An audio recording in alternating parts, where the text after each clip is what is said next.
Buenos días, buenas tardes, buenas noches. Bueno, hoy vamos a hacer una sesión de dudas en un ambiente un poco diferente, ¿no?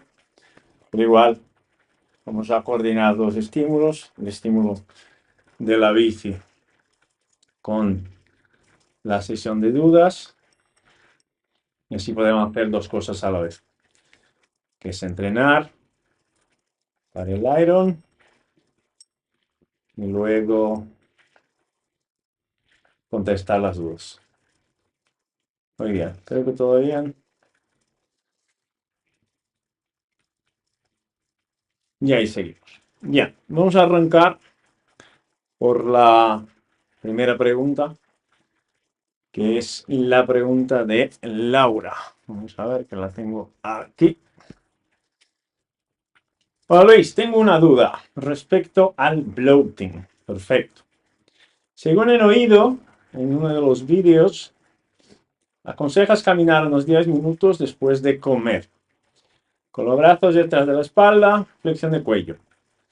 No entiendo bien el principio de la postura. ¿Por qué con los brazos detrás de la espalda? Se harían rotación interna de hombros y con la flexión de cabeza me facilita una postura en cifosis dorsal. Así es. Y me parece que menos activación de la faja abdominal, al revés, más activación.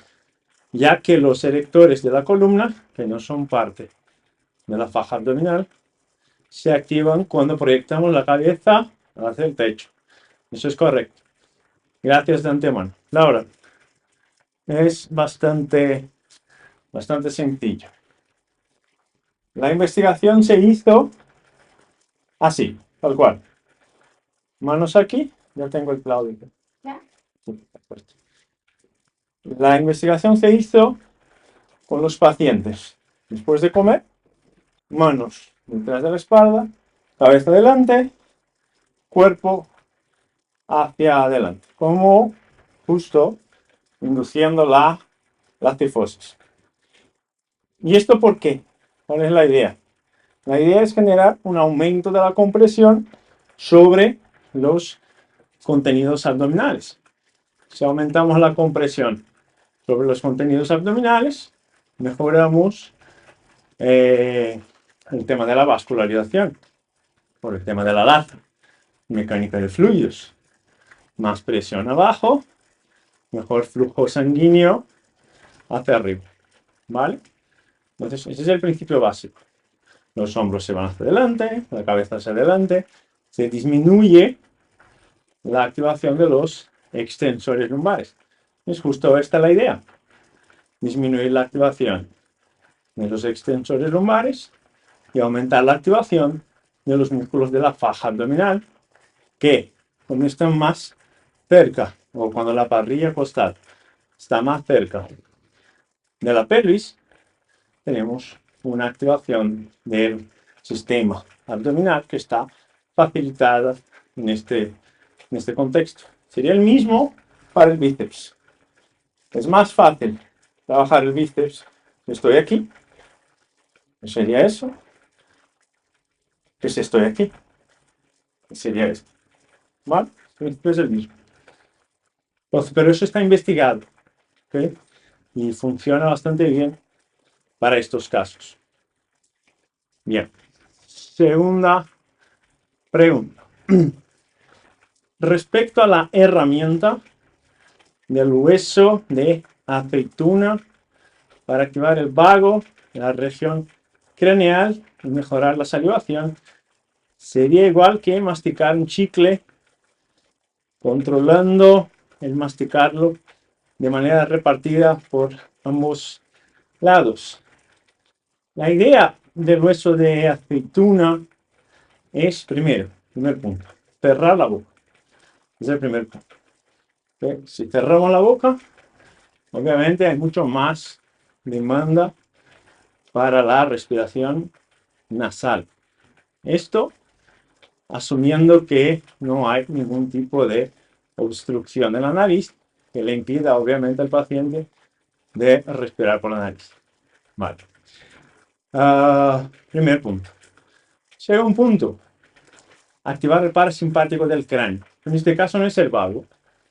Como vemos en las primeras clases, el parasimpático del cráneo es del 3, es del 7 y es del 9, el glosofaríngeo. Entonces, en este contexto, el aumento de la salivación viene a la raíz del cambio de estimulación en el facial, que es el 7, y en el glosofaríngeo, que es el 9, ¿vale? No el vago. Obviamente, si estamos midiendo la variabilidad de la frecuencia cardíaca, puede haber cambios. Ahí. Puede haber cambios en la actividad del vago. De hecho, hay cambios en la actividad del vago porque aumentamos el tema de la deglución. Si aumentamos la actividad de los músculos de la deglución, esperamos que haya un cambio, un aumento de la actividad del vago. Pero si estamos hablando del cráneo, sería parasimpático del cráneo. ¿Okay? Y masticar de manera repartida por ambos los lados, es justo para darle equilibrio a la articulación y estimular el trigémino más o menos en formas iguales. ¿Okay? Sería igual que masticar un chicle, justo esto. O simplemente lo del chicle no se recomienda, entiendo que por los empastes. Bueno, depende de la persona, del chicle que sea, de que esté hecho, pero el principio, el mecanismo, como pones, es el mismo. ¿Vale? Entonces, respetando el mecanismo, si es buena o mala la calidad del chicle, ahí depende un poco del clínico, pero el principio es este. Sería una estimulación trigeminal para poder generar un cambio en la actividad parasimpática del cráneo que va a generar repercusiones también, obviamente, en la parte gastrointestinal y en la parte cardíaca. ¿Vale? Seguimos. 3. En uno de los directos comentabas que la RMSSD podría estar aumentada de manera esperada en deportistas habituales, adolescentes o niños, en personas que estén o hayan sufrido anorexia o bulimia y en bradicárdicos. Es correcto. ¿Podrías, por favor, explicarme por qué en personas con anorexia o bulimia se espera esta subida en bradicárdicos? ¿Por qué estaría alto? Bueno, primero. En personas que sufren de trastornos alimenticios del tipo restricción, la teoría es que como hay una baja disponibilidad de energía, esta baja disponibilidad de energía va a obligar al sistema a proteger sus estructuras estrellas. Y cuando hablamos de estructuras estrellas, estamos hablando, sí o sí, de sistemas jerárquicamente establecidos que son prioridad 1. El corazón, por ejemplo. Entonces, ¿qué pasa? Como no hay mucha energía disponible, el corazón, el sistema, tiene que entrar en modo protección.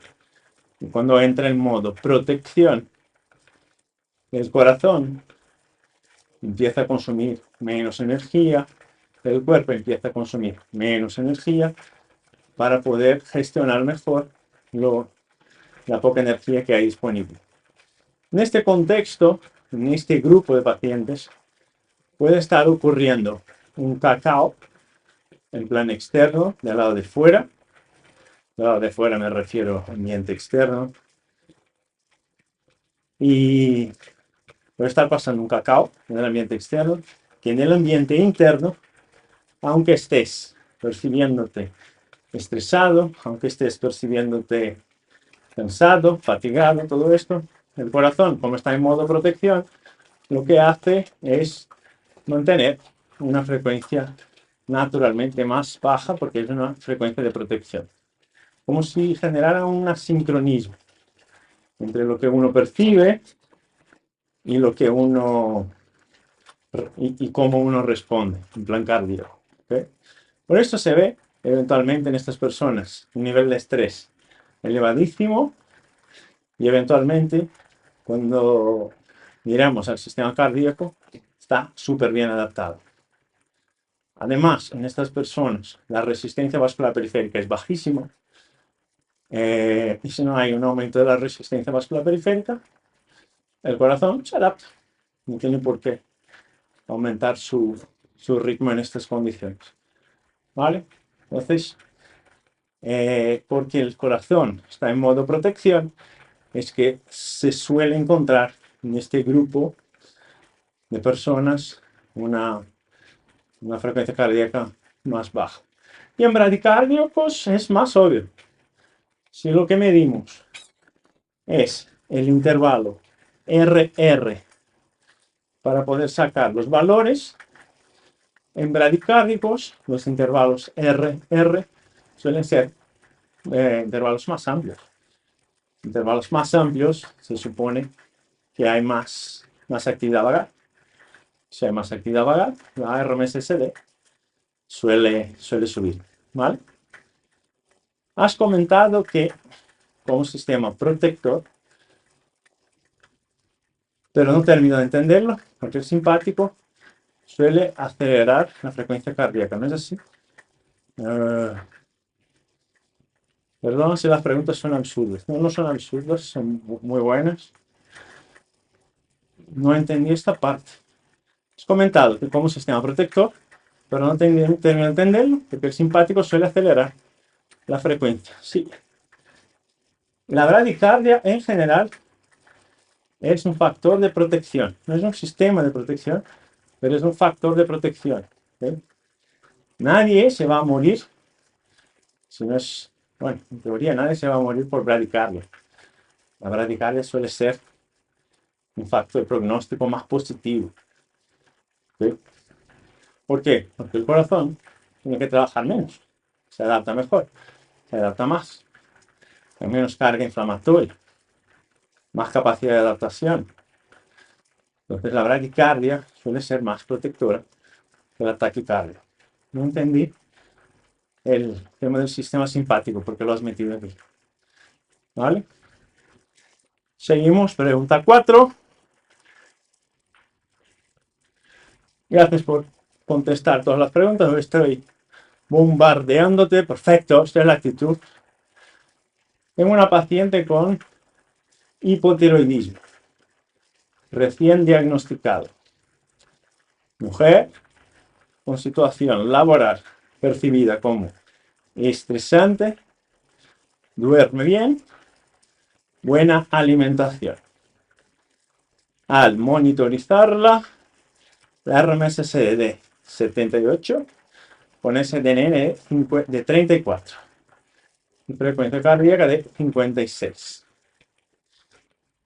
Bien, imagino que sea insupino. Aquí ya habría la necesidad de probar sentada. ¿Okay?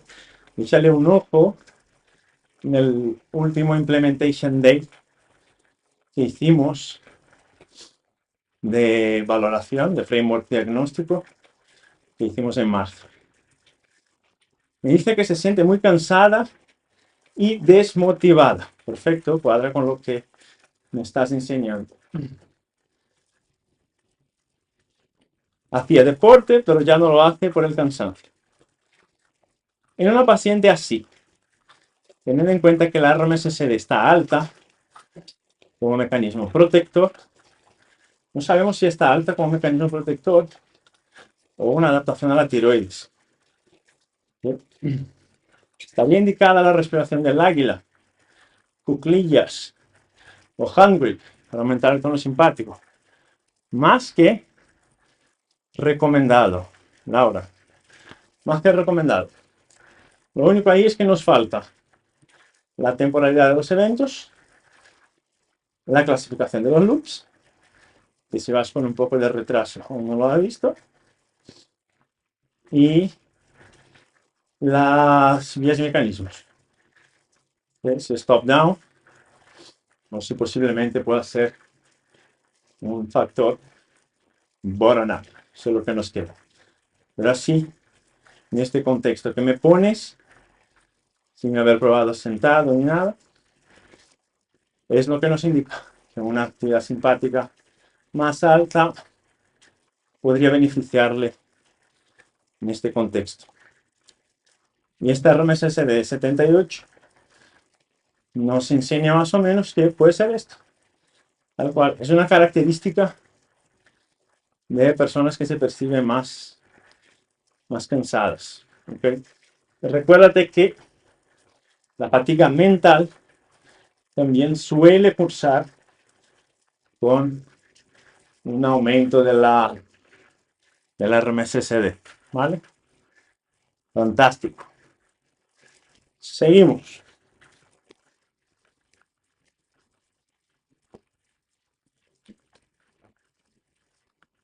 Agüita.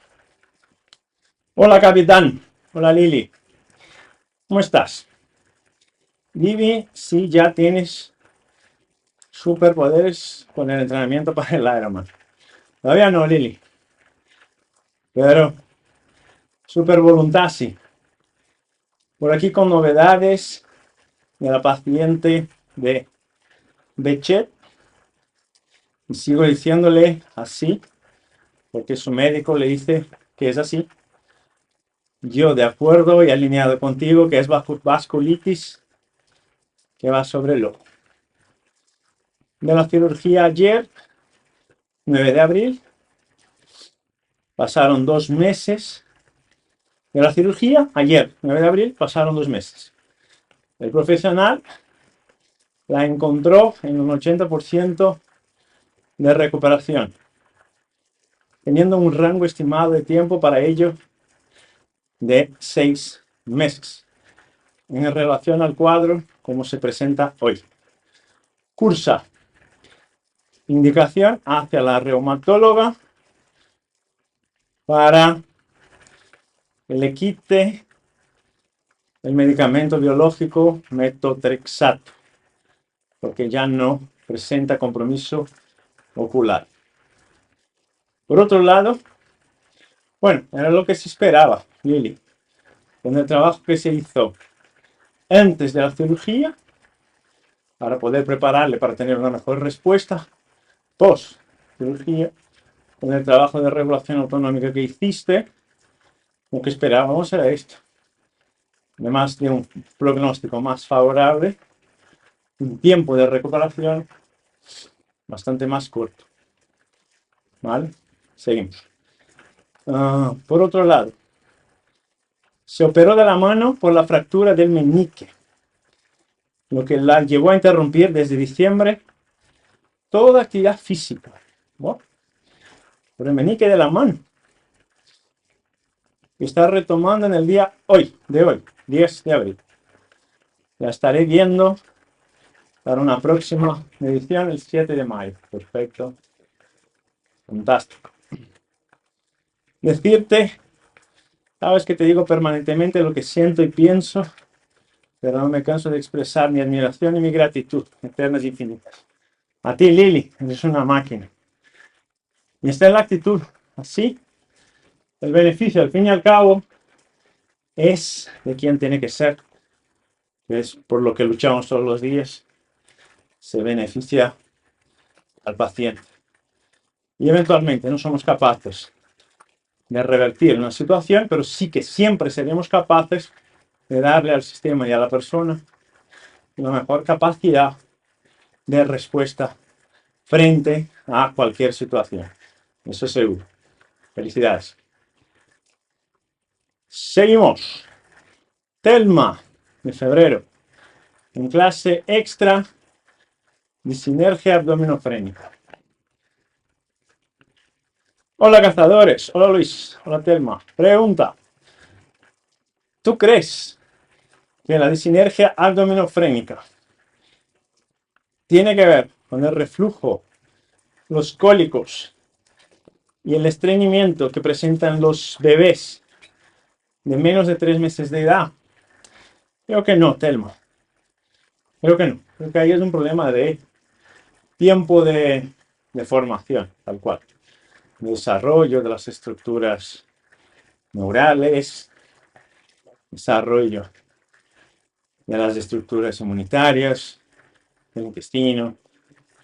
Creo que ahí es el tema es otro. No es tanto la disinergia abdominofrénica. ¿Vale? Incluso porque la respiración de los bebés es bastante diferente de la respiración de los adultos. Y ahí hay matices que son más importantes que este control diafragmático. ¿Vale? De antemano, gracias por la respuesta y por la información tan valiosa en esta clase. Fantástico. Pero que no.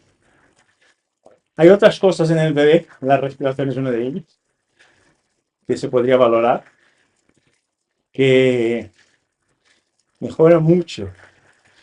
No somos capaces de hacer un abordaje más estratégico, más inteligente, no tan intervencionista sobre el bebé. Sobre el bebé pocas cosas ya generan un gran cambio, pero lo que más genera cambios en el bebé, y para esto ya hay que considerarlo como bebé desde el embarazo, obvio, si es posible, planearlo desde antes del embarazo. De esto Ruby habla en forma fantástica en el avanzado 2.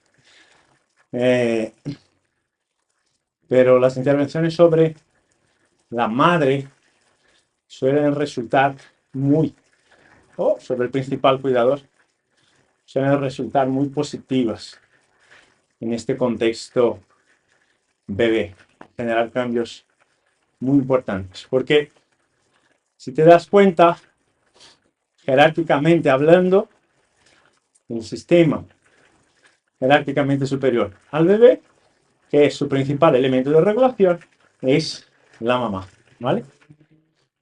Así que hay cosas interesantes ahí. Gracias por tu pregunta. Siguiente. De Esther. De febrero, en clase extra de sinergia abdominofrénica. Seguimos. Una consulta. La ansiedad y depresión se considera, según el vídeo, mecanismo a resolver. Desde arriba, abajo, top down. Pero mi duda es, el contexto es el reto, ¿vale? Mi duda es, ¿también podría considerarse mecanismo de abajo arriba? Claro que sí. Claro que sí. Por una alteración orgánica del propio sistema gastrointestinal, por supuesto. Lo comento por experiencia propia. Tras sufrir diverticulitis aguda, se activó una hipersensibilidad, alteración de la microbiota por los tratamientos antibióticos en sangre, alteración de mucosas, inflamación, estado de hipervigilancia por miedo a sufrir nuevas diverticulitis, etc. Y lo que sí noté es más ansiedad, falta de energía, cansancio, apatía, más alteración del sistema cognitivo a raíz de sufrir un problema orgánico gastrointestinal. Por supuesto que sí.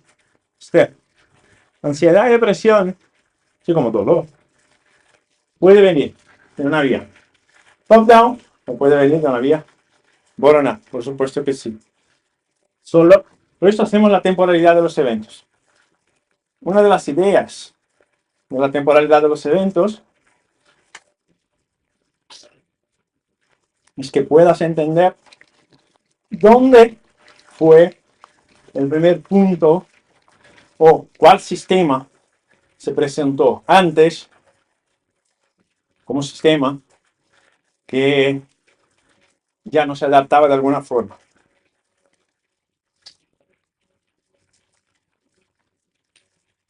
Por eso la temporalidad es tan tan importante. Entonces, por ejemplo, a gente que va a desarrollar o va a percibir más ansiedad o estados de ansiedad y depresión o estados depresivos a la raíz de un trauma. Perdí a mi papá, perdí a mi mamá, una pérdida de un hijo, ¿no? Un duelo, un divorcio, una situación conflictiva. Ok.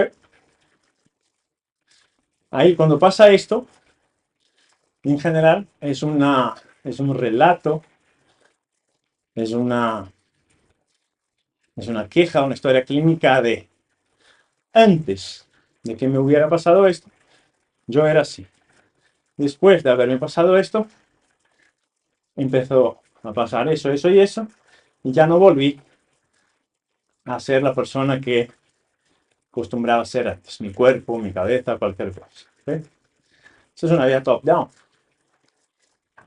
En cambio, hay, por ejemplo, situaciones como tuve un estreñimiento o tuve un parto cesárea complicado o, bueno, una cirugía. ¿Sí?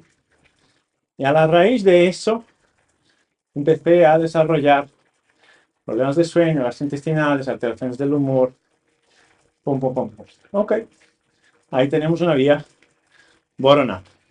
En ambas, lo que vas a percibir es un cambio cognitivo, un cambio conductual, un cambio en la gestión emocional, por ejemplo. Sin embargo, la solución para uno es por un camino A, la solución para el otro es por un camino B. Es decir, la sombra, que es lo que vemos, es la misma. Se puede ver la sombra ahí como la ansiedad, como la depresión, en este contexto que me has propuesto. Pero lo que está generando la sombra no tiene por qué ser lo mismo en diferentes pacientes. Por eso cuando investigamos, uno de los 4 pilares de la construcción del razonamiento que yo les propongo es temporalidad de los eventos. Porque ahí somos capaces de entender cómo arrancó todo esto y cómo fue el proceso de desarrollo de posibles condiciones disfuncionales. ¿Vale? Y ahí somos más estratégicos, más eficientes para intervenir. Pregunta 2. En el minuto, a las 2 horas y 10 minutos de la clase de disquinesia abdominofrénica, ¿por qué se pide el ejercicio contracción solamente de transverso y del oblicuo? Solo contracción de esos músculos a nivel infraumbilical y la mano de arriba no se mueve. Por la mecánica de desadaptación de la disinergia abdominofrénica, cuando es un problema funcional, que es disminución de la actividad del oblicuo y del transverso, disminución del aumento de la actividad del recto abdominal superior y el recto abdominal superior está a nivel supraumbilical y el principal punto de contacto que podemos tener con las manos y la principal función de faja, los oblicuos y el transverso van a ejercer sobre el sistema abdominal, sobre el sistema pélvico, se contacta mejor en la zona infraumbilical. ¿Sí? Se sabe que a nivel palpatorio se nota más esos músculos a ese nivel. Pero estos músculos llegan hasta la arcada dorsal. No entiendo cómo no se va a mover la mano de arriba. La mano de arriba está sobre el abdomen. ¿Sí? Está sobre la zona epigástrica. Entonces la mano de arriba, si lo controlas bien, no se mueve porque no depende de la parrilla costal. Depende del control muscular sobre las estructuras superiores. ¿Deberían ir las dos manos al mismo ritmo de movimiento? No, no. Porque no tienen la misma fuerza ni la misma capacidad de activación. Y lo que queremos aquí es favorecer los sistemas musculares que están inhibidos. Para esto, tenemos que darle más atención a lo que está abajo. Yo tengo un sistema hipertónico, yo tengo un sistema hipotónico, y le pido al paciente que active toda la vez el que es hipertónico. Va a activarse más y el que es hipotónico va a inhibirse más. Por esto la necesidad al principio de intentar aumentar el nivel de conciencia sobre el sistema que está inhibido. ¿Vale? Si las colocas en todo el recorrido de dichos músculos y notar que este cinturón de protección no es solo infraumbilical, y sí de toda la zona abdominal, como un corsé. No funciona. ¿Vale? Por este principio que os comenté. Es el mismo principio de un punto gatillo. Un punto gatillo que esté activo va a demandar siempre más actividad muscular en esta zona que en una otra zona donde no haya un punto gatillo activo. ¿Vale? Es un tema de percepción. Y si no percibes, no puedes activar. Y lo que percibes más, activas más. Por esto la necesidad de aislar una cosa de la otra. 3. Me ha surgido una duda. Al comentar la toma de valores en T1 y T2, ok. Si al meter una actividad como una técnica, donde pongamos la mano en el esternón, valoramos T2, correcto, y disminuye la variabilidad cardíaca, podría también deberse al grado de confianza del paciente hacia su terapeuta. Siempre uno de los principios de mejores resultados clínicos que no tienen nada que ver con tu habilidad técnica es justo este sincronismo, esta amabilidad, esta cercanía o esta relación de confianza entre el terapeuta y el paciente. Ese es uno de los principios fundamentales de la respuesta clínica. Si el paciente se fía más, la respuesta es mejor, porque no activa su sistema de lucha y huida. ¿Ves? Se ha probado a hacer estudios de T2 con la misma actividad planteada, pero con distintos terapeutas. Pero que no. Se ha probado con la propia mano y con la mano de otras personas. Pero entre distintos terapeutas, creo que no. Podría influir la percepción del paciente hacia su terapeuta con o sin confianza, hacia él que cambie. No influye poco, influye mucho. Incluso el hecho de medir, si el paciente se percibe incómodo cuando le estás midiendo, no está confiante en lo que vas a hacer tú, aunque te quiera mucho, incluso esto cambia. Esto es seguridad. Seguridad, estamos hablando de sistemas prioridad 1, sistemas de creencias, sistemas de regulación emocional. Esto es prioridad 1. No porque haga mejor o peor la técnica los distintos terapeutas, sino por la relación cognitiva que hace el paciente respecto a su terapeuta, que le aporte más o menos confianza y por ello más o menos estrés del sistema nervioso y diferentes respuestas a lo esperado. Claro que sí. Claro que sí. ¿Vale? Totalmente coherente la pregunta. Seguimos. Bien. Vamos bien. 24 minutos. Elizabeth, de febrero. Y maniobras y técnicas para la correcta integración de la respuesta autonómica. Ok.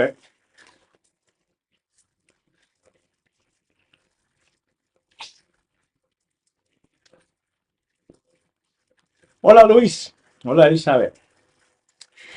Este protocolo de tratamiento lo haces después de las mediciones y previo diagnóstico o lo aplicas para todos, después vas al tratamiento más específico. Y según Luis, comienzas de abajo hacia arriba, pero el comienzo no depende si la vía es ascendente o descendente. No, el comienzo no depende, pero vamos por partes. Esta propuesta de tratamiento es tal cual una propuesta de tratamiento. Entonces, ¿qué es lo que siempre recomiendo? Y esto, ahora cuando estuve en Argentina, fue un tema de una pregunta. Una chica me dijo, pues ¿y ahora qué hago con las cosas que yo hacía antes? Pues sigue haciendo algunas cosas y añade otras. ¿Qué contexto? El contexto es el rey siempre. Pero fíjate, me llega un paciente con dolor lumbar, ¿ok? Sea por el motivo que sea, es un dolor lumbar. Es crónico, no está agudizado, es el paciente del libro, para que le hagamos la toma de la variabilidad y que salga algo alterado. Vale. ¿Qué es lo primero que tenemos que hacer en la primera consulta? Bueno, identificar cuáles son los posibles elementos que están influyendo en el mantenimiento del dolor. Ya sabemos que si el dolor es crónico, no es un tejido, no es una articulación, es un sistema disfuncional. Un sistema disfuncional significa tener en cuenta la actividad del sistema inmune, significa tener en cuenta la actividad del sistema somático, la actividad neuromuscular, el control neuromuscular, las expectativas, las creencias, el entorno. Bueno, el modelo más actual biopsicosocial con sus pros y contras, ¿no? Ok, luego vas a pensar cuál es la intervención que le puede favorecer más a esta persona en este momento de la consulta, porque vino por dolor lumbar u otra cosa. Luego vamos a realizar lo que sabemos mejor, los procedimientos que manejamos mejor, para poder disminuir o incluso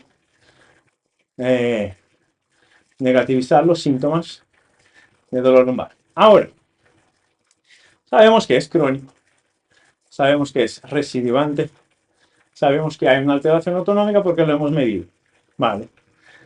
Sabemos que el dolor probablemente va a mantenerse controlado por una semana, 2, 3, 4, 6 tal vez, y luego que la tendencia natural es que vuelva. ¿Por qué? Porque el sistema está desadaptado. La regulación homeostática está modificada. Así que este paciente se va a beneficiar de un abordaje más estratégico, más complejo, más inteligente.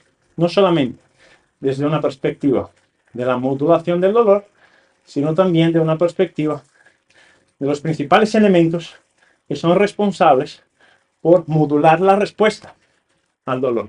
En este contexto, sueño, sistema gastrointestinal, control del estrés crónico, nivel de actividad física.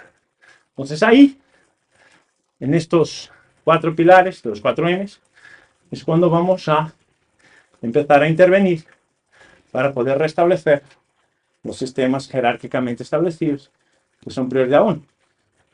Sueño, control del estrés, luego gastrointestinal, actividad física. ¿Vale?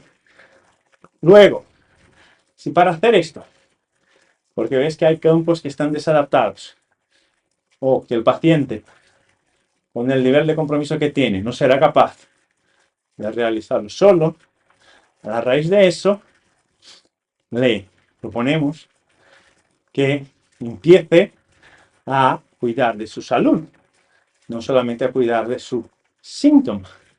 Y estos elementos que valoramos son elementos para la protección de la salud. Entonces, cuando vuelva, en una siguiente cita, vas a ver cómo está el sistema local, si vino por dolor lumbar, si es otra cosa. Y luego, teniendo en cuenta lo que has visto en los campos receptores, en los sistemas reguladores, vas a elegir cómo empezar a intervenir sobre estos sistemas. ¿Sí? Y ahí, en este contexto, cuando ya puedas o ya quieras realizar todo un sistema de estimulación o todo un protocolo de estimulación, puedes empezar a realizar lo que hemos propuesto como protocolo, desde arriba hacia abajo, desde abajo hacia arriba, teniendo en cuenta que esto es una sesión de estimulación del sistema autónomo. En cambio, si ves que el paciente ahora mismo no tiene la capacidad de adaptarse a todo esto, vas a hacer intervenciones más dirigidas al sistema trigeminal, al sistema abdominal, al sistema torácico, solo al sistema de movimiento. Esto dependiendo de lo que hayas identificado en tu valoración inicial. ¿Vale?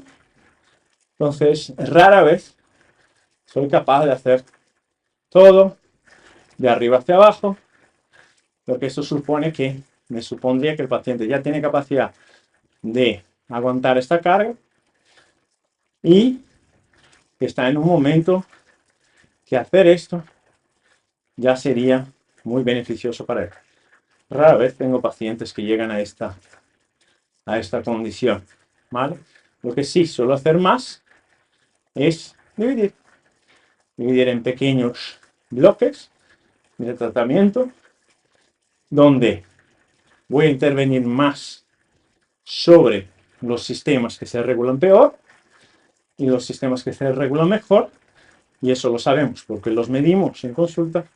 Yo le pido al paciente que lo haga en su casa, pautas específicas, y lo que voy haciendo es una revaloración de lo que le pedí para hacer en casa. Así el paciente se compromete desde su lado, y nosotros nos comprometemos desde el nuestro, haciendo nuestro mejor papel, que es devolverle a la persona, al cuerpo, al sistema, su capacidad de autogestionarse. ¿Vale? Y la parte 2. El comienzo no depende si la vía es ascendente o descendente. No. El comienzo no depende si la vía es ascendente o descendente. El comienzo depende de lo que interpretes que jerárquicamente es lo más importante. Entonces, por ejemplo, en un paciente, imagínate que soy médico integrativo. Funciona. Llega un paciente con SIBO, colon irritable, lo que sea. Ok. Algo intestinal. Pero veo que está hipervigilante respecto a esta condición. Imagínate que esta condición empezó ahí mismo, a la raíz de una infección, una gastroenteritis, se desarrolló todo esto. ¿Okay? Es decir, es bottom-up. Pero el paciente está hipervigilante respecto a esto. Es decir, la cabeza le está poniendo en un eje de estrés. ¿Qué es prioridad 1? Calmar la cabeza o arreglar el sistema intestinal. Calmar la cabeza. Entonces, para calmar la cabeza, tengo que ver qué necesita este paciente como intervención o como información para que pueda calmarse y a partir de ahí que yo pueda intervenir de forma más resolutiva. Eventualmente lo que vamos a utilizar, por ejemplo, es el esquema de la terapia cognitivo-conductual o incluso si conocemos a un buen psicólogo que sepa trabajar con condiciones gastrointestinales funcionales, llevarle el paciente que viene con problemas abdominales a un psicólogo para que aprenda a controlar la cabeza, para que al controlar la cabeza pueda empezar a controlar los síntomas bajos y yo ahí puedo intervenir porque ahí la dieta va a tener más efecto, el control de la coordinación de la digestión tendrá más efecto, el control vagal sobre la barrera intestinal tendrá más efecto porque jerárquicamente ahora tengo posibilidades de hacerlo porque el eje alto ya está controlado. ¿Vale? Entonces siempre es poniendo esto en perspectiva.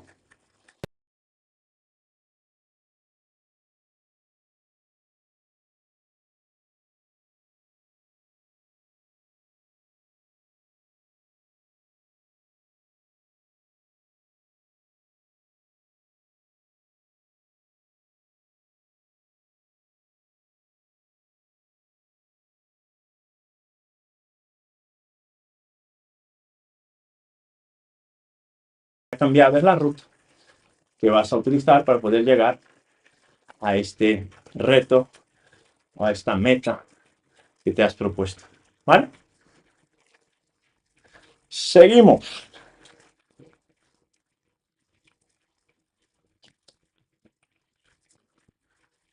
Ya vamos con, a ver, 17 kilómetros.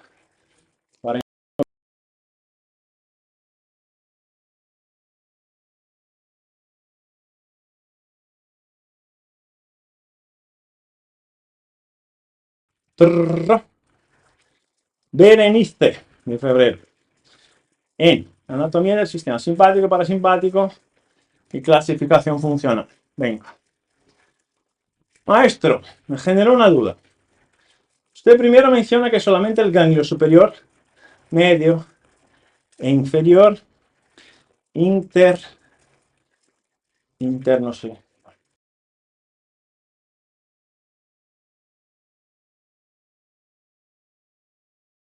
Y luego menciona solamente el ganglio medio, inferior y estrellado, inervando los vasos sanguíneos de los miembros superiores. Ok. Después menciona que el ganglio superior, medio, inferior y estrellado inerva la zona cardíaca también. Ya me confundí. Esto. El ganglio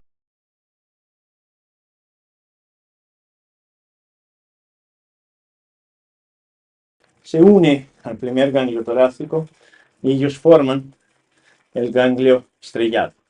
¿Okay? Entonces, en lo que está puesto, en la parte de arriba, superior, medio, inferior, estaría contemplado esto que puede ser la posible duda, que es el tema del estrellado. El estrellado también envía informaciones al corazón.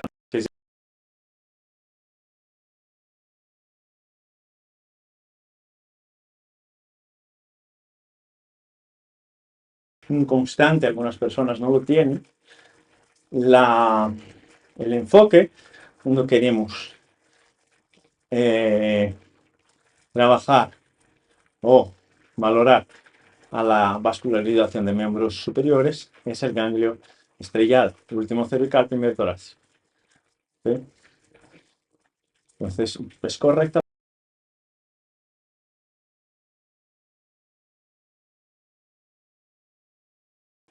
Que van a la zona cardíaca, la información es correcta. ¿Sí? Jaén, hola Jaén. Hola Luis, duda relativa a mediciones e interpretación. Ok. Voy a subir aquí la frecuencia.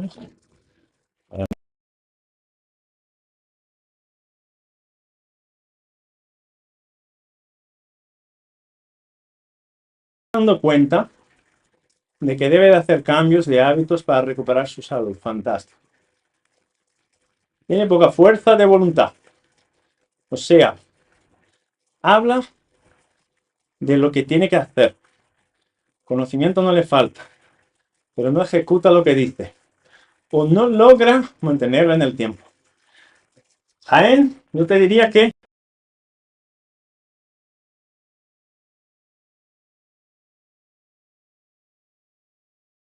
probablemente en alguna parte de su vida, estoy entre ellas, ya ha pasado por eso. De saber qué es lo que tiene que hacer, conocer todos los elementos necesarios para el cambio, a veces incluso ya tener las herramientas para hacerlo, pero cuando llegue el momento de ejecutarlo, la fuerza de voluntad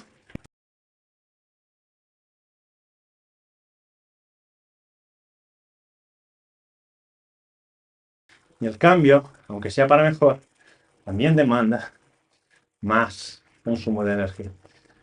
Queremos la estabilidad, aunque sea más, en general. Ok. Creo que es un buen caso para que yo pueda aprender más y al mismo tiempo ayudar. Perfecto. Valores. Frecuencia media, 90.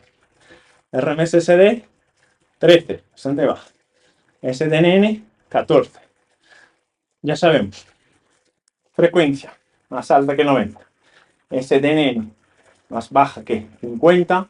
Esto en sí mismo ya es un factor de riesgo cardiovascular independiente. ¿Vale? Así que hay estresores importantes ahí.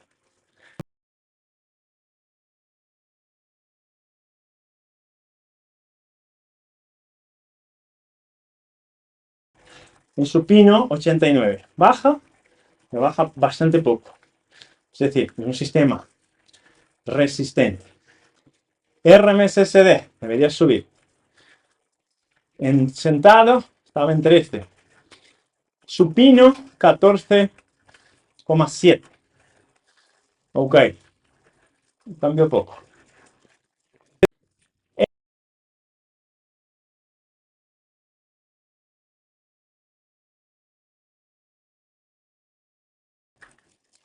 Su frecuencia cardíaca media está arriba de valores ideales. Es factor de riesgo cardiovascular. Perfecto. Aún más a los 71 años. ¿Sí? Eso es algo que hay que mirar. Frecuencia cardíaca altas en este contexto no significa que haya un problema cardíaco en sí mismo. Es importante tenerlo claro. Pero significa que la carga metabólica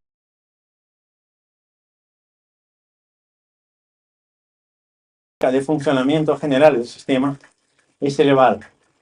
Frecuencias cardíacas más elevadas están asociadas a más inflamación de bajo grado, están asociadas a más estrés vascular, están asociadas a más estrés oxidativo. ¿Vale? Bien, siguiente. Esta, al pasar de sentada a supino,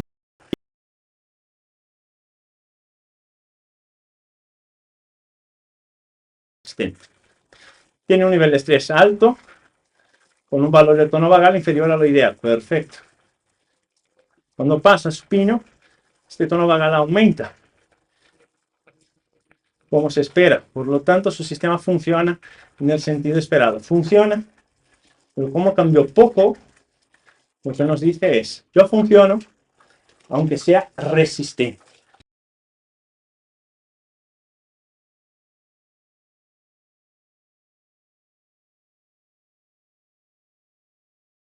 Regulación. Vale. ¿Qué hacer?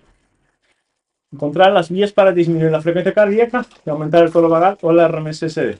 Correcto. Lo importante aquí es intentar buscar cuáles son los principales elementos, Jaén. Y si has visto la última clase de Implementation,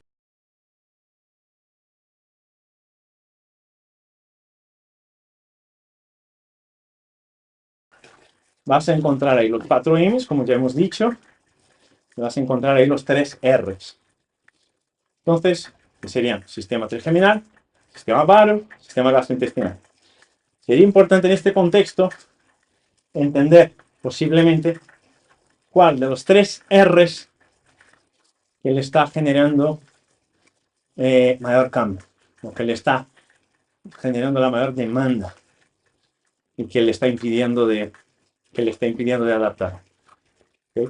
Ahí coordinamos los 4 M's con los 3 R's, con la temporalidad de los eventos, la jerarquía de sistemas, las vías y mecanismos, la clasificación de los loops y buscamos intervenir de forma más estratégica.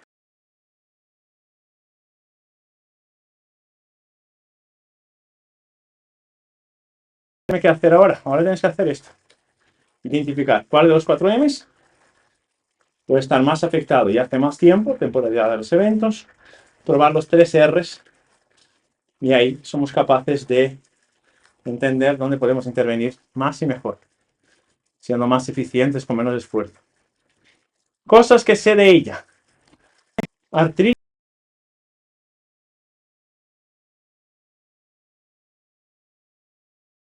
antes y después. Empecé con esto, después de esto. Es una vida top-down. En este último año tuvo 2 veces anemia. Esto es un punto clave porque si no hay energía el sistema no puede regularse.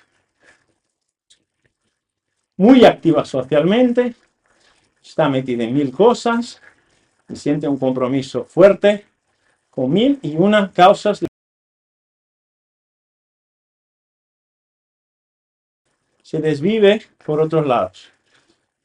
No estoy diciendo que es el caso, pero en muchas situaciones lo que pasa es que para que yo no tenga que darle atención a mi vida, porque no me gusta mirar a las sombras de mi alma, a los huecos que llevo dentro, no quiero tener que lidiar con esto, para que yo no tenga que convivir con eso, ni tratar de esto, ni encargarme de esto,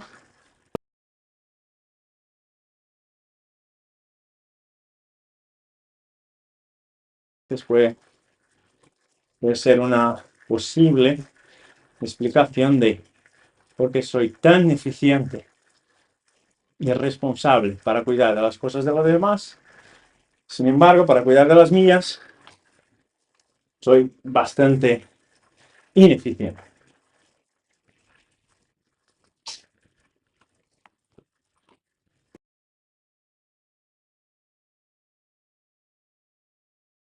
Mi voluntad.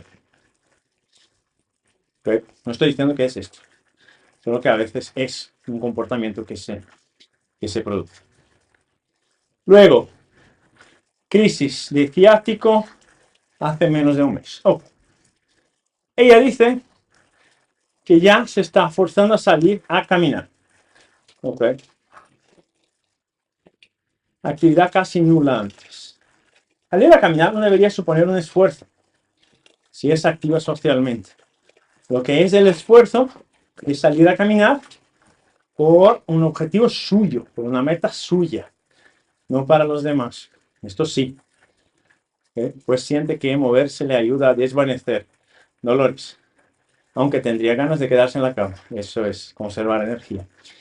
Entonces, lo que le puede facilitar, si le cuesta enganchar en cosas para lo suyo, es que una amiga o un amigo vaya a caminar.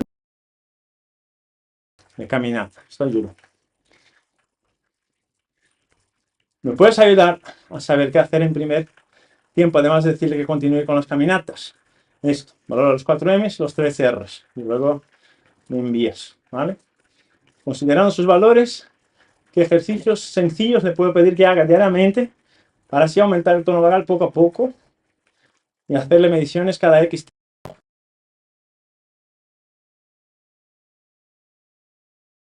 con los ejercicios? Jaén, de las cosas más sencillas, que no dependen de estas respuestas que yo te pedí.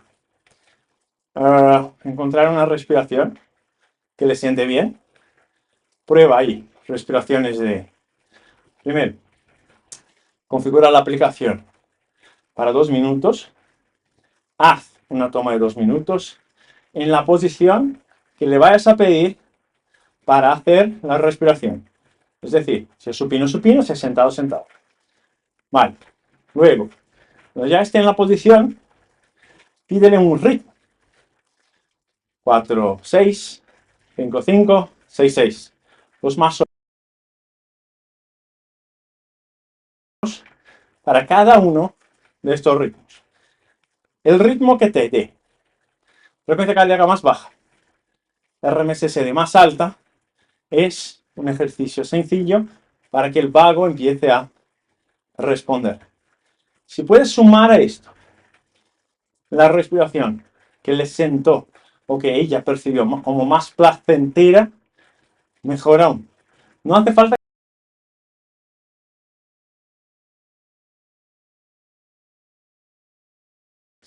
Al fin y al cabo, en este contexto, el contexto del rey, si ella percibe que la 4-6 es la que le cuesta más, pero ves que la 4-6, aunque le cueste más. Es la que más baja la frecuencia. Más sube el vago. Si ella está bien con eso, vamos a utilizar.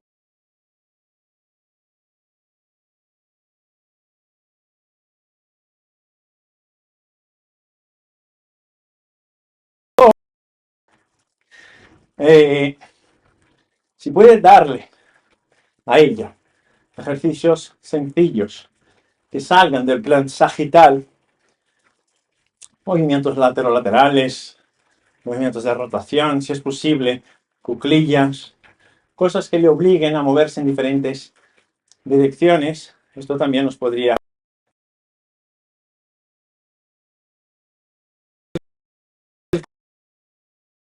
mejor haya respondido, o dos o tres que mejor hayan respondido, utilízalos como estimulación. Así que pídele a ella que en casa utilice estos campos o esta estimulación, como le has enseñado en consulta, para que pueda activar este sistema de forma más recurrente y que al medir sepas que de verdad se está generando estimulación. Luego, cuando tengas estas respuestas que te pedí, podemos salir en búsqueda de la corrección. Pero para la estimulación, solamente esto ahí ya estará bastante bien. ¿Okay? Me gustaría continuar con este caso todo lo que queda del curso. Perfecto, queda bastante. Y luego viene el avanzado en Zaragoza, ya lo sabes. Bueno, falta que ella haga su parte, eso seguro. Siempre es un conflicto. Pues seguro tendrá muchas ganas. Pero ejecutar, quién sabe. Ganas tenemos todos, Jaén. Pero a veces nuestra química corporal tampoco nos favorece. Esto es una cosa que yo hablé una vez con Rafa Abreu, que Rafa Abreu estaba enojado con una paciente que era, bueno, que tenía dificultad de cumplir con las pautas. Y era una paciente que era un poquito más gordita. Pero obesa, claro, obesidad, grado sobrepeso 1. Entonces sobrepeso, no obesidad. Y él me decía que ella no cumple con lo que le pido y tal. Bueno, Rafa, hay que entender lo siguiente. Estar en una condición así nos cambia la química corporal. ¿Qué significa esto? No tenemos una química corporal al principio que nos favorezca a tener una super fuerza de voluntad, ¿sabes? Es como si estuvieras eventualmente que estar luchando con tu cabeza, con el entorno, todo el tiempo. Y aunque estés percibiendo que para ti lo mejor sea descansar, que en algún momento tendrá que actuar en contra de tus sensaciones y hacerlo simplemente porque sabes que tienes que hacerlo, aunque no lo percibas como bueno. Como por ejemplo, empezar a montar en la bici después de mucho tiempo. Entonces, depende mucho de que tengamos una buena química. Pero si somos capaces de mantener a esta persona vinculada, enganchada con nosotros, lo que pasa es que vamos avanzando con el tratamiento y mientras vayamos avanzando con el tratamiento, lo que suele pasar es que la química va cambiando. Y cuando la química va cambiando, esta persona empieza a responder. Y empieza a responder porque hemos sido capaces de mantenerla vinculada en su tratamiento, aunque en este momento ella no tuviera el nivel de conciencia suficiente para poder hacer los cambios que tenía que hacer. Y ahora, como ya tiene una química corporal más favorable, ya puede empezar a emprender los cambios que le estamos pidiendo. Pero esto pasó porque fuimos competentes en mantener este vínculo. ¿Ok? Entonces, dale tiempo a ella, tómatelo con calma para ti, porque lo que depende de nosotros, como montar en una bici, podemos ponernos las pilas y tener un nivel de exigencia más elevado, pero lo que le toca a los demás, que está fuera de nuestro control, tenemos que tomarlo con calma. Cuando intentamos controlar lo que no está bajo nuestro control, lo que intentamos controlar empieza a controlarnos. ¿Vale? Así que, felicidades y vamos por más. Tu amiga te va a agradecer pronto. Ya verás. Sonia, de febrero. En maniobras y técnicas para la correcta integración de la respuesta autonómica. Ok.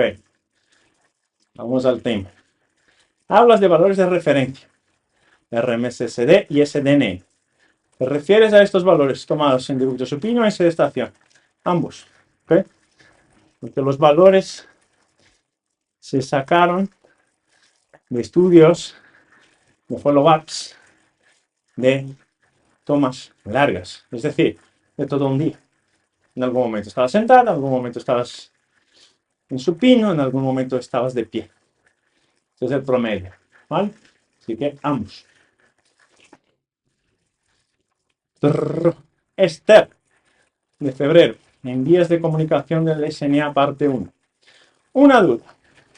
No sé si me ha quedado claro. Venga. La percepción del dolor al nivel infradiafragmático de vísceras abdominales depende y se percibe de receptores arteriales, principalmente, pero no del nervio vago. Es así. Entonces, por ejemplo, una gastritis, inflamación de mucosa, con sus marcadores inflamatorios elevados, etc. El dolor que percibimos lo recibe receptores arteriales, también, principalmente ellos, de la propia víscera, eso también, y de las estructuras cercanas, y de los ya receptores silentes, que en este momento empiezan a funcionar como si fueran nociceptores. Es una cascada de eventos importante. El dolor que percibimos lo recibe receptores arteriales, además de otros, de la propia víscera, entre otros sistemas cercanos. En este caso, el estómago, por ejemplo, sí. Las arterias, ¿quiénes perciben el dolor? También. ¿Okay? No hay una única estructura que perciba el dolor. La arteria no percibe nada. La inervación de la arteria aferente es lo que percibe parte, es el principal informador de este contexto químico más inflamatorio. ¿Vale? Pero hay receptores que son silentes, que se convierten en receptores activos, que antes no hacían nada y ahora empiezan a funcionar como nociceptores. ¿Okay? Hay estructuras somáticas que empiezan a sensibilizarse y ahí no tiene nada que ver con las arterias. Entonces, cuando hablamos de vísceras, es un poco más complejo. Entonces, los principales elementos que perciben estímulos nociceptivos ahí en las estructuras abdominales, los principales elementos son las arterias, la inervación de las arterias, ¿okay? El nervio, no la arteria en sí misma. Luego, esta información, como ya hemos visto, va al cuerno posterior de la médula espinal y a partir de ahí su modulación. ¿Okay? Tengo otra duda. Lo que consideramos como vía neural rápida, que según la explicación, la percepción del dolor a nivel infraabdominal no depende del vago, eso es, sino de las arterias, de la inervación, de la percepción, del estímulo, no de la vía aferente, sino de la vía medular moduladora, ¿okay? De la respuesta interneuronal y de la respuesta central en este contexto. La interpretación siempre depende del centro, jamás va a depender de la periferia. ¿Okay? Sino de las arterias y la percepción del dolor a nivel torácico. Entra a debate si depende o no del vago, pero también influyen las arterias, sí, también influye. Me planteo entonces, tanto la vía rápida neural como la vía humoral, o en gran medida, depende de la información que recoge los receptores de las arterias. No sé si entendí la duda. La vía humoral no transmite información nociceptiva. La vía neural sí va a transmitir esta información más rápido. ¿Okay? La vía humoral ahí tiene otro papel. En gran medida depende de la información que se recoge de los receptores de las arterias. En gran medida depende. ¿Okay? Pero ahí se capta la información. Luego la información va al cuerno posterior de la médula espinal, a la interpretación del sistema local, interneurona, inhibidora en este contexto, que puede o no inhibir la percepción de molestia que va a la periferia, y luego la modulación talámica. Eso es central.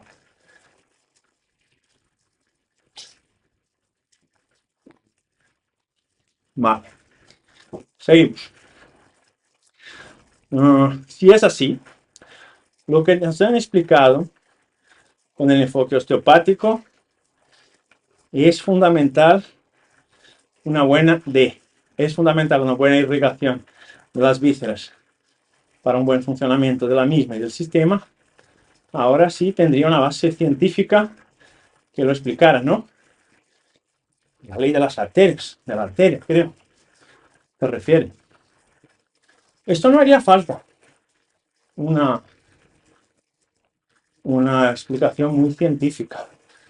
Pero sí, es una explicación científica de que si un sistema no recibe la vascularización correcta, es más o menos obvio que si no hay nutrientes suficientes, o a lo mejor, si no hay una buena limpieza de los metabolitos y de los residuos del metabolismo local, es más o menos previsible que no va a haber una buena función. Entonces, en este contexto sí es lo que me estás planteando. ¿Okay? Pero este es más o menos obvio. Por la gran importancia de los receptores de las arterias. Los receptores de las arterias tienen mucha importancia. ¿Okay? Pero la capacidad de modulación del dolor no pasa solamente por la aferencia que se genera, sino por la modulación del centro. No sé si me he explicado bien, yo creo que te he explicado bien. Virtud de planteamiento. ¿Okay? Si tu pregunta es, ¿tiene sentido que una víscera necesite tener una buena irrigación para poder funcionar bien? Obviamente, tiene todo el sentido lo que estás diciendo. ¿Okay? Yo creo que respecto a esto no quedan, ni siquiera quedan dudas. La pregunta principal es cómo somos capaces de influir sobre la vascularización visceral para poder hacerlo de forma efectiva, clínicamente efectiva. ¿Vale? Seguimos. Sonia, de febrero, en valoración de campos receptores. Hola de nuevo. El martes pasado me pareció entenderte que lo que esperamos en los campos receptores es una estimulación vagal, eso es. Pero en este vídeo, en el de los suboccipitales, nos dices que se espera un aumento de la respuesta cardíaca y una disminución de la variabilidad, es decir, una respuesta simpática. No me queda muy claro cómo se interpretan los campos receptores. Es así como has dicho. Es decir, primero saber qué se espera en cada campo. En general se espera disminución de la frecuencia, aumento de la variabilidad. El único campo que cambia es el campo de los suboccipitales.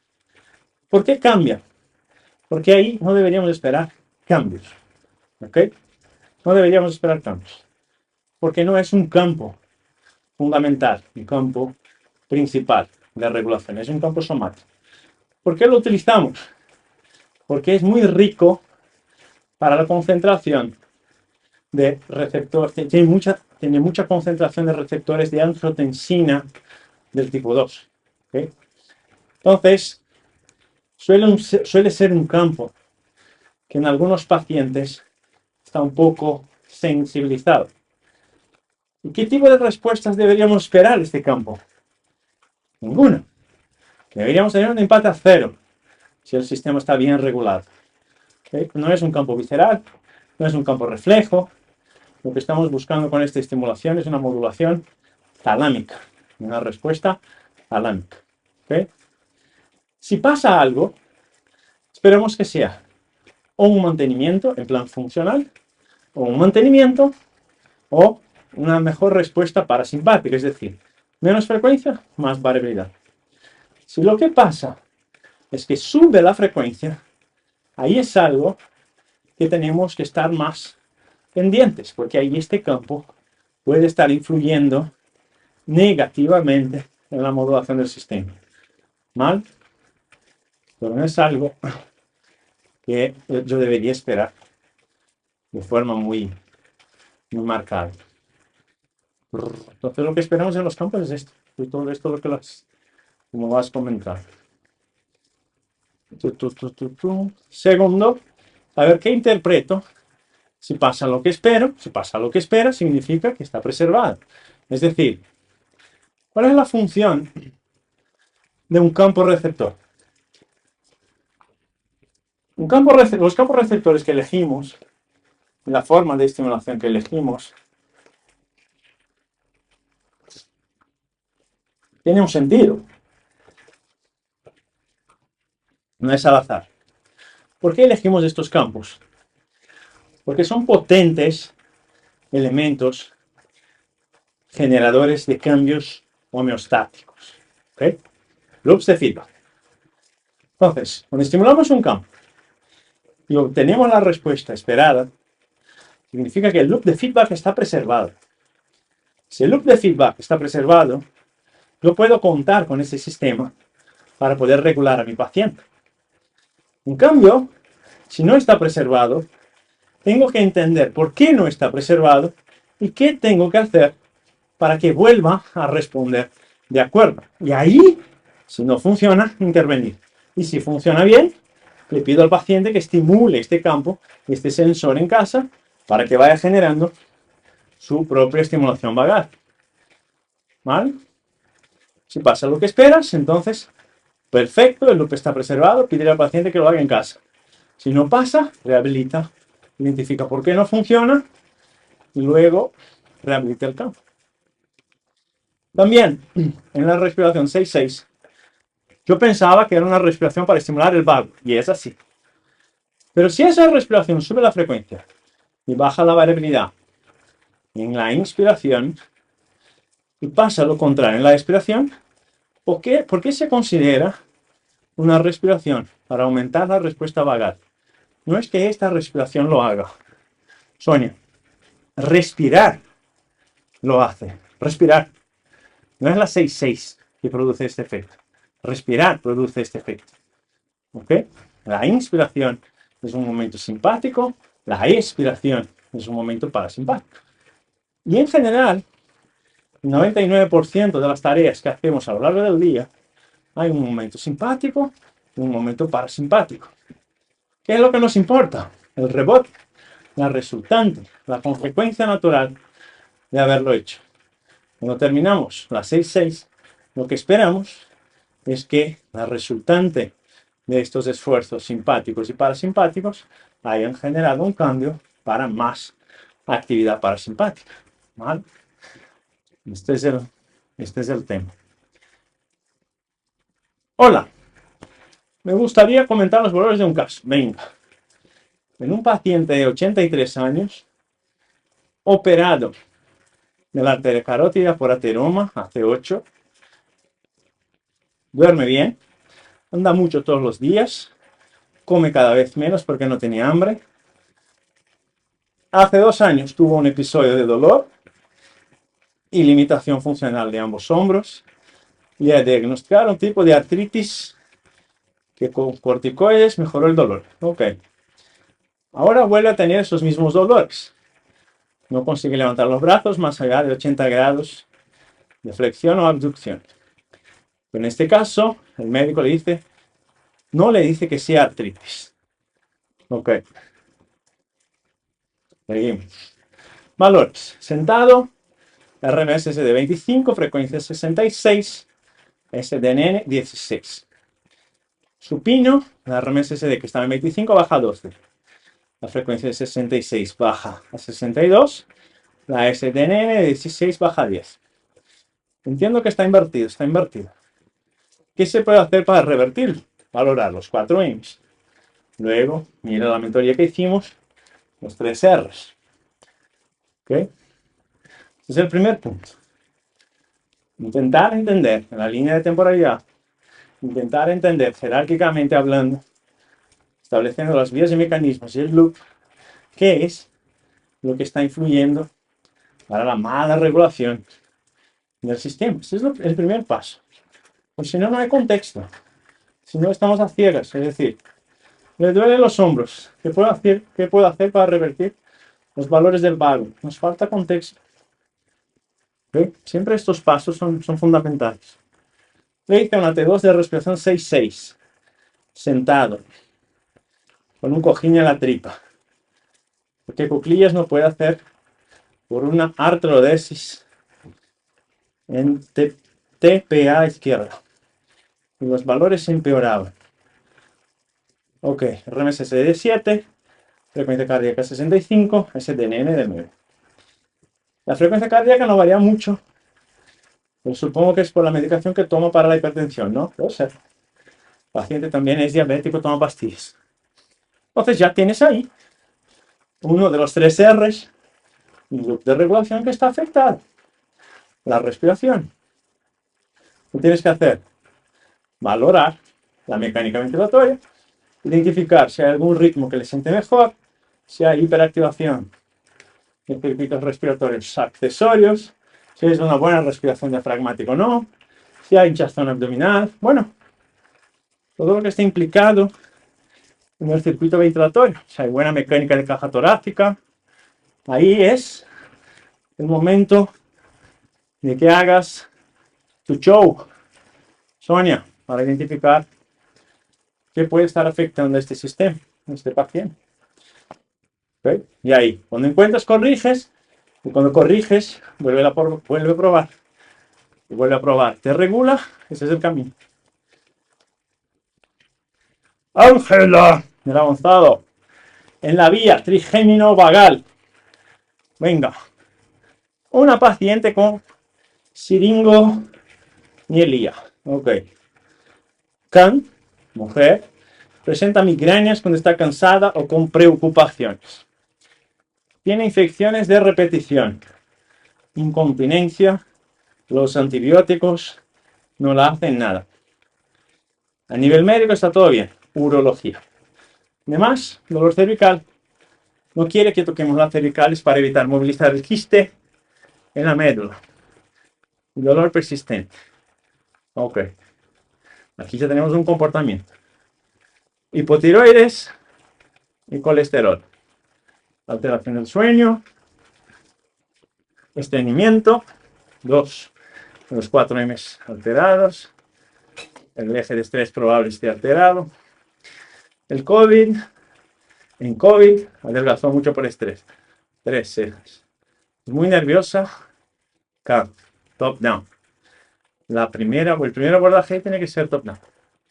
Nota presión en los oídos, como si necesitara destapar la presión. El otorrino la comenta que sus fosas nasales no depuran bien y que se le va el moco al oído. Pues trabajar fosas nasales será una demanda. Patrón respiratorio invertido. Elemento regulador alterado. Tenemos ya 2 elementos de trabajo, además de la cabeza. Trabaja mucho con la musculatura cervical a respirar. Hay que ver si hay debilidad en músculos ventilatorios. Cuello muy adelantado, probablemente es una compensación para que pueda respirar mejor. Es necesario trabajar sistemas de bandejas desde los pies hasta la nuca, suelo pélvico, diafragma, laringe. En este tipo de pacientes, las movilizaciones craneales están contraindicadas. No, para nada. ¿Debería tener precaución con alguna otra maniobra o corrección postural? En principio no. Bueno, manipulación, obviamente no. Manipulación espinal, obviamente no. Si ella tiene miedo de que le toques el cuello, yo te diría, ministra, que lo primero es decirle, te voy a tocar el cuello, no te voy a mover el cuello, no te voy a girar el cuello, pero te lo voy a tocar para disminuir esta hipervigilancia respecto al cuello. Y si ella no quiere que tú le toques, para poder hacer movimientos, por ejemplo, de cervicales, dile que lo haga ella. Ejercicios de movilidad cervical en diferentes direcciones, solo para mantener la funcionalidad. ¿Okay? No le va a generar sobrecarga ningún contexto. Es. es trabajar en el rango libre de movimiento y dentro de su zona de seguridad. Cuando ella entienda que no, ya está. ¿Okay? ¿Debería tener precaución con alguna otra maniobra de corrección? No. Solo tener en cuenta que yo estaba comentando con Nacho hoy en el desayuno. Esta postura de la cabeza levantada suele ser una postura para ahorrar energía.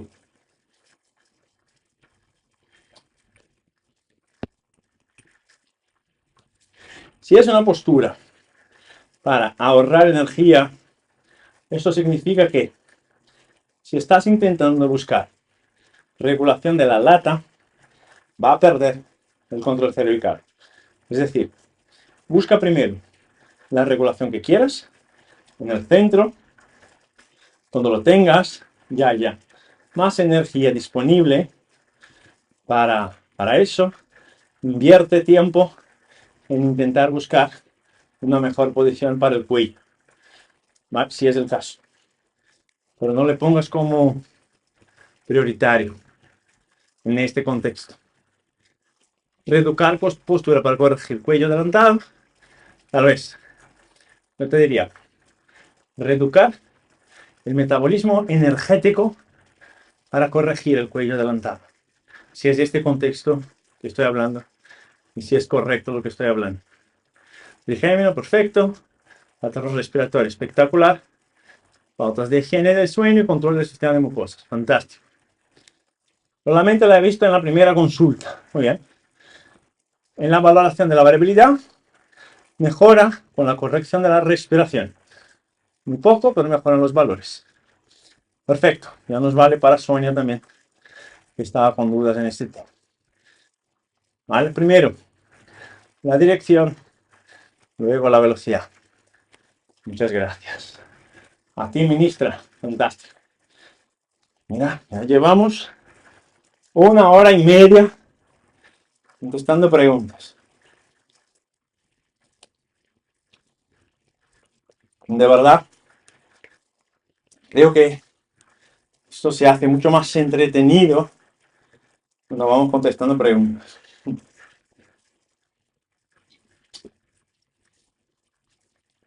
Muy bien. Máquinas.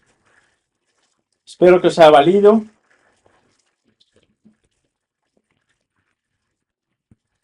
Este es un ejemplo de trabajo cardiovascular en zona 2, donde puedas mantener más o menos tu percepción de que podrías estar charlando, manteniendo una conversación y aún así seguir haciendo el esfuerzo, como este trabajo que tengo que hacer.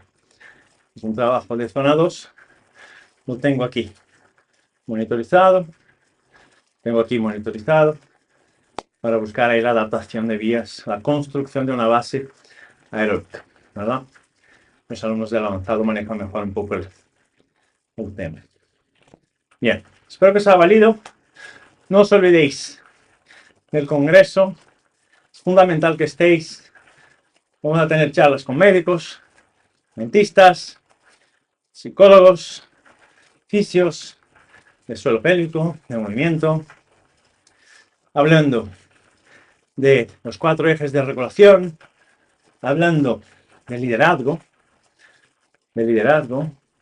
Vamos a tener charlas de mitocondrias, de reflujo gastroesofágico funcional, de gut brain. Bueno, todo esto integrado a la modulación del SNA, es decir, nos vale muchísimo. Y si estás en Europa, tienes que venirte a... Bueno, si estás en Europa, tienes aún más que venirte a Zaragoza para poder estar con nosotros, los alumnos del avanzado 1. Ahí les vamos a entregar las placas de conclusión de esta primera etapa, de esta primera parte. Y ya tenemos alumnos que vienen de Argentina, de Colombia, de México. Así que súmate, anímate. Será un encuentro único y vas a ver cómo ahí el concepto de que la intensidad distorsiona el tiempo se va a reflejar en tu vida personal y profesional de una forma brutal. estar en los ambientes correctos, con las personas correctas, nos motiva, nos da gasolina. Más que esto, nos da capacidad de distorsionar el tiempo y entregar mejores resultados en menos tiempo. Y obviamente también ayudarnos a proyectar nuestra carrera para llegar a más personas y poder ayudar cada vez a más gente. ¿Vale? Espero que sea válido. A mí me valió un montón. Completado 1:30, que era lo que tenía. Estaba sufriendo por estar aquí. Hablando de SNA, de verdad es mucho más fácil y más placentero. Para el Iron, me serán unas 5 horas y media. A lo mejor me voy planteando pausas de SNA para contestar e implementar. ¿Verdad? Fantástico. Les dejo. A ver, está mi flechita. Aquí. Les dejo. Un abrazo a todos. Un abrazo a todas.